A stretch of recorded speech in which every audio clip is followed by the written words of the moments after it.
Well, joining me live from Sydney is Education Minister Jason Clare. Jason Clare, might start with you on this Barnaby Joyce defection. Good morning, mate. What would you think of him running for One Nation or even leading One Nation? Oh, let's wait and see. You know, if Barnaby's retiring, can I wish him well and his family well? Politics is a tough old business, and we've seen that. Barnaby and I have known each other for a very, very long time. We consider each other mates. Thank God there were no iPhones in the early 2000s, otherwise there'd be some pretty shocking footage of the two of us singing karaoke together. But if he is retiring, let me wish him well. Obviously, not just the National Party, but the Liberal Party too are in a world of pain here at the moment. They need to work out whether they want to be Howard or Hanson. They'll eventually work this out, they always do. The job of the Labor Party, the job of the government is to ignore all of this and just focus on our job of governing Australia and making decisions in the national interest. Do you think it's a tenable situation for Barnaby Joyce to stay in the Nationals party room while he's flirting with going to One Nation? Oh, mate, that's not a question for me. That's a question for David and for Barnaby. They'll make those decisions. My job, our job, is to focus on Australians and do our job. Make the decisions like the ones that I've announced just in the last 24 hours or so in education that are focused on Australian parents and Australian children. I'll get to them, Jason Clare, but I need to ask you about this White House visit of the Prime Minister first. It's been a while coming. How are you expecting it to go? I think it'll go very well. I think it'll be a very positive meeting. You know, the fact is, Australia and America have been great mates for a very long time, through thick and thin. We've worked together and fought together, more than 100 years. And the relationship between our two countries is built on shared values, common interests. Different presidents and prime ministers of different political parties have worked together over a long, long period of time. I don't think this will be any different. You'll have a bird's eye view of it, mate. I think you're on the plane with the PM today.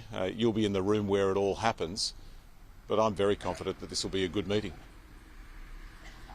What can you tell us about the critical minerals deal Australia is looking to strike with the US? Not much. I don't know much about it. Even if I did, I probably couldn't tell you.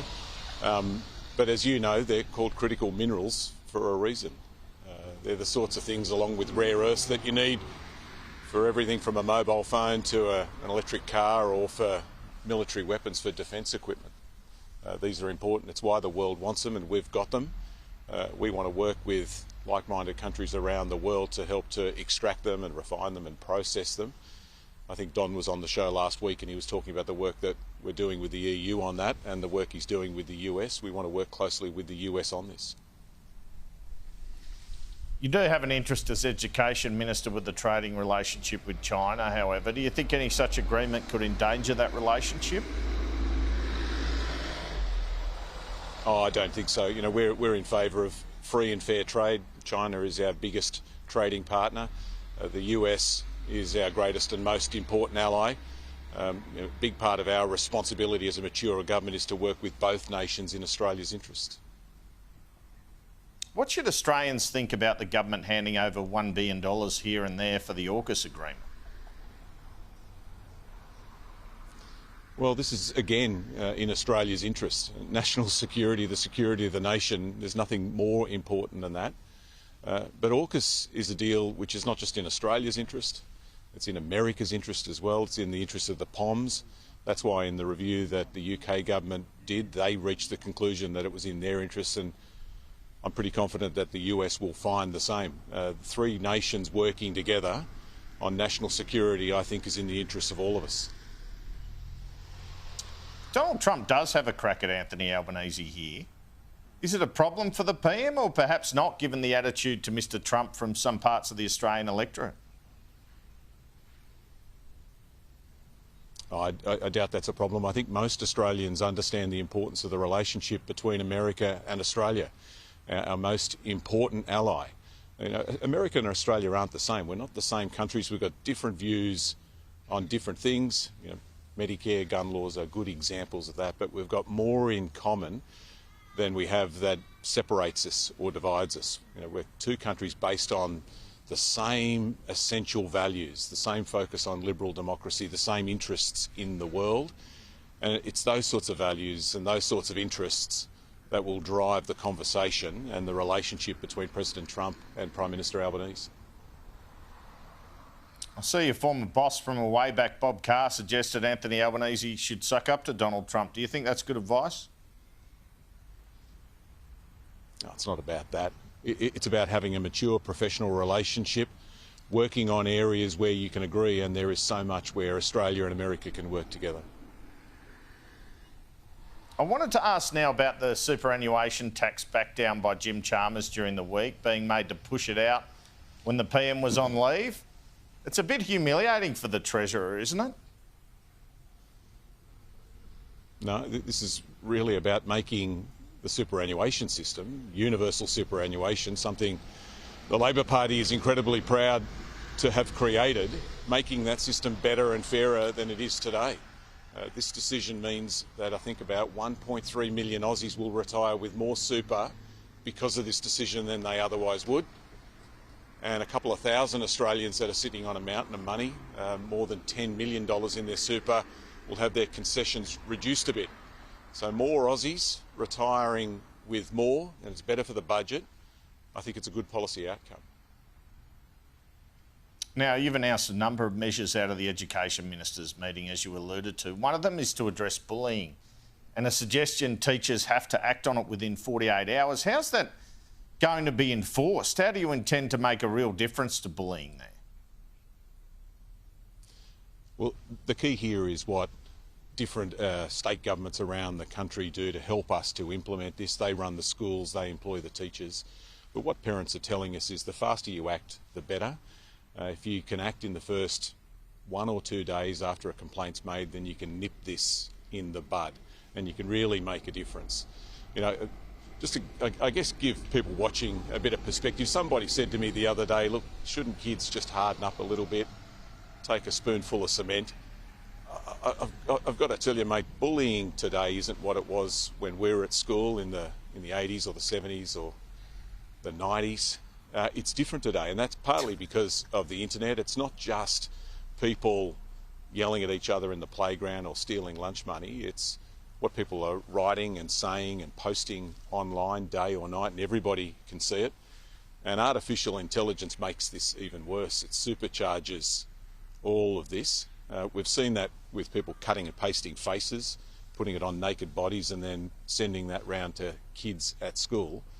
And on Friday I learned, I didn't know this before, but it terrifies me. We heard that artificial intelligence or AI chatbots are now bullying kids as well, telling them they're losers, telling them to kill themselves. There's been examples overseas of kids killing themselves because of this. So this is no longer just kids bullying kids. This is AI bullying kids, and we're seeing in the most heartbreaking, awful, terrifying circumstances, kids taking their own lives. So if we can act earlier, that will help.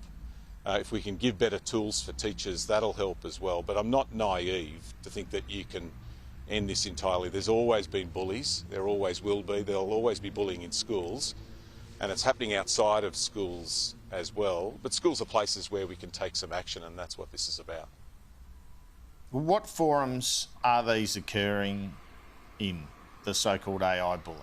Is it the social media apps that you're looking to ban under 16s on, or is it through messaging services as well, which you're not banning? Yeah, it's both. The two big ones at the moment are TikTok and Snapchat. The E-Safety Commissioner briefed us on this on Friday when Education Ministers met. She said they're the two big ones where a lot of online bullying is happening at the moment. And so the action that we're taking that starts on the 10th of December will help a lot of young people there. But it's not just there. It's on messaging services as well. It's on those AI chatbots that I described as well. So the action that we're taking to delay people who are under the age of 16 accessing social media until they're a bit older is going to help here. But it's not the only thing that we need to do. And that's why, based on the evidence, we're saying that if schools act earlier, then there's more that we can do to help young people that are impacted by this. it affects not just their mental health, but it can also affect how they're going at school. If you're being bullied at school, you're more likely to fall behind at school, and you're also more likely not to turn up to school at all. What impacts do you think the social media ban will have for kids who are now between 12 and 16 and use the apps? Does the government have any strategies for how to wean teenagers off this addiction and replace it with activities, or is it all down to parents to deal with? No, it's not down to parents at all. I'm one of those parents. My big guy's a little bit younger than that, but I get how difficult this is for parents right now. The acid needs to be put on the companies, not parents. Parents are grappling with this right now with young people on social media. The tech companies know who are using their platforms. They are able to assure themselves of their age, and they can take action to deactivate those accounts. Look, but again, mate, I'm not naive. There's always going to be young people who get around this. There's young people who drink grog today who are under the age of 18, but that doesn't mean we don't have laws that say that you can't sell alcohol to people under the age of 18. And the same will be the case here. There'll be young people that'll attempt to get around it. Sure. But instead of putting the pressure on mums and dads who are I guess my question, Jason Clare, is does the government have any advice once it implements the ban to parents of this age teenager on how to communicate it and cop any backlash in relation to it? Yeah, no, it's a good question. If you're a mum or a dad, you're going to be wanting that sort of information. And Annika Wells and the E-Safety Commissioner, Julian and Grant, are producing and preparing materials along with the advertising campaign, which I think kicks off this weekend, to support mums and dads, but not just parents, schools as well. And they provided us with some of the material they're going to be providing to principals and teachers over the next few weeks, because this is a big change. It's huge, and it's really going to impact, in particular, the young people you spoke about who are under 16 and are using social media at the moment. We'll see the impact not just at home, but we'll see it in our schools as well. But I think if you ask most people, they'll say, look, this is in the public interest. This is going to help our young people. And I also think if you ask people who are 16 and 17, maybe rather than people who are 14 and 15 today, they'll say this is a good thing too, that the algorithms that social media use now are more aggressive and more sophisticated today than they were even a couple of years ago. And it can just suck kids into a hole that they can't get out of, doom scrolling for hours, just keep feeding them the same information. And it's not helping our kids, that's for sure. That's why I suspect Australia won't be the only country that does this. A recent report had more than half of the students, more than 50% of the students of Sydney University, one of the most prestigious sandstone universities in Australia, being international students. How is this acceptable? What are you going to do about it? Well, international education is important for Australia. It helps, it provides investment in Australia, money to Australian businesses.